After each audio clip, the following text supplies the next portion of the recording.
Hello, this is Ted Everingham, and this is Great Lakes Log on WM TV5.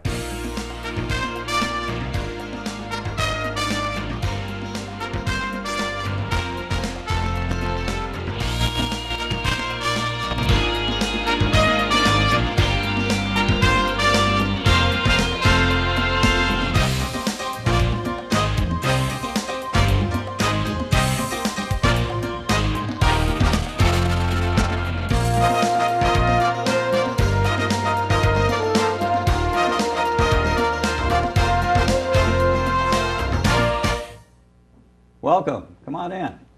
You ever wonder what sailors do in the wintertime? I used to worry about that some. Some sailors go skiing. Some go south and sail. I remember we had the program with Frank Kern and Pineapple Cup, his race to Jamaica. We've had some other shows about sailing in the Caribbean. We had Rob Amsler and his airlift after his heart problem. Today we're going to talk about ice boating, something that a lot of people do, an increasing number of people, really of all ages in our area. And as our guests to teach us about ice boating, we have three members of the Sherry family. We have Griffin. Hi, Griffin. Hi. And we have your dad, Ron. And we have your grandpa, Lauren.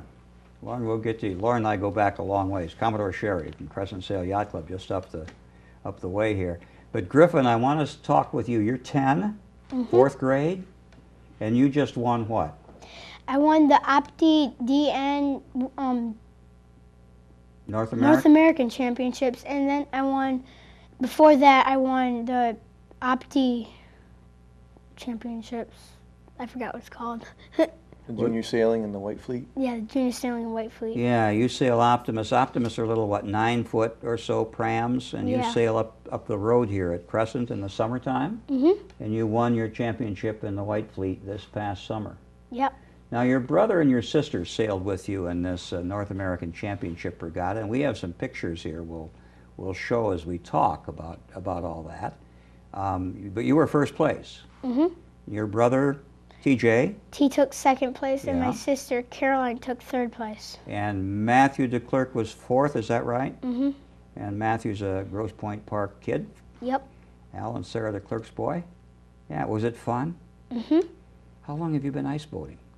Since I was 4, right? 4? And you're 10 now, you're a veteran. You've been sailing a lot longer on ice boats than I have, which is almost never. What's the best part about sailing an ice boat? Probably the speed, I think, and then having time to just think about one thing and having fun. That's all that really matters. Do you think it's going to help you be a better sailor in the summertime? Do you? Why? Because, especially on downwind, because I learned that if you go straight downwind, like if the wind's going that way and then you're going that way, then you're not going to go very fast. If the wind's going that way, then you want to go more that way. And then you want to zigzag or jibe, as sailors say. So it's faster going downwind to jibe back and forth than going straight down. Yeah. You think you'll be able to apply that this summer, this coming summer? Good. We just had some pictures on the screen. I know you were talking to me and you may not have seen them. Who's this? That's me. That's what I thought. And we have a picture of your brother. That's TJ. That's TJ. And we have a picture of your sister, Caroline. And that's Caroline. And now is that the kind of mark you round when you race? Because in the summertime, it's maybe a ball floating in the water or a flag. But you have to do this because you can't float anything. No. All right. We have a great picture of there. That's you and TJ. Did you actually help build the boats you sailed? Your dad's a boat builder, right? Yeah. Is this in his shop or just outside his shop? This is just outside the shop. And when was that? Was that back this fall? Yeah, around this fall. You're sanding the hull. Is the hull all one piece? Okay. It's glued on the boat. Okay. Now, tell me about this picture. This picture, we are rigging our boat, right before our practice day for sailing, ice boating. For the North Americans? Okay. And who are the people? I see your dad with the ear flaps there. He's the big guy.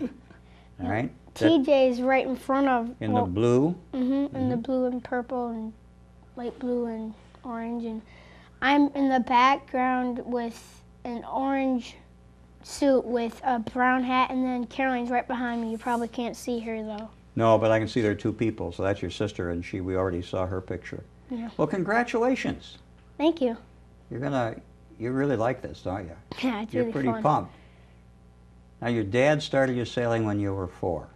Your dad's Ron Sherry, sitting next to you. Ron, thanks for coming. I got to tell you that when I do these shows, I always try and spend some time getting ready, and that involves looking at pictures and maybe reading some articles. And I asked Ron if he couldn't bring me a couple things to kind of get me acclimated and teach me a little more than I knew about ice boating. And so he showed up with CDs and DVDs and VHS tapes and articles and the like. I spent all of the evening before taping learning about ice boating. You really love this, don't you? It's my passion, for sure. You've been doing it a long time. Yep. Tell me about your records. You're a multi-year world. Tell me about what you've won. I've won 4 DN World Championships and 7 North American Championships in the DN class, and then won the World Championships in '97 in the Renegade. Racing with my dad, that was really fun because we both had the same colored boats, and there's a whole bunch of father-son teams out there. Really enjoyed that.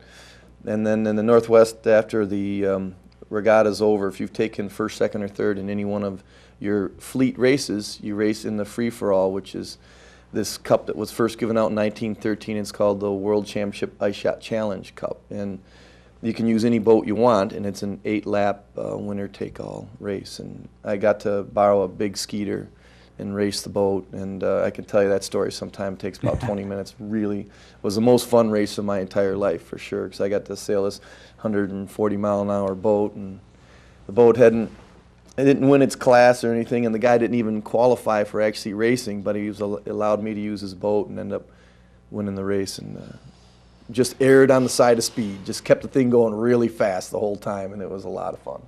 Tactics the same or different from sailing on the water? Well, if it's light air, the races take longer. The tacking and jibing angles are wider, just like in summer sailing.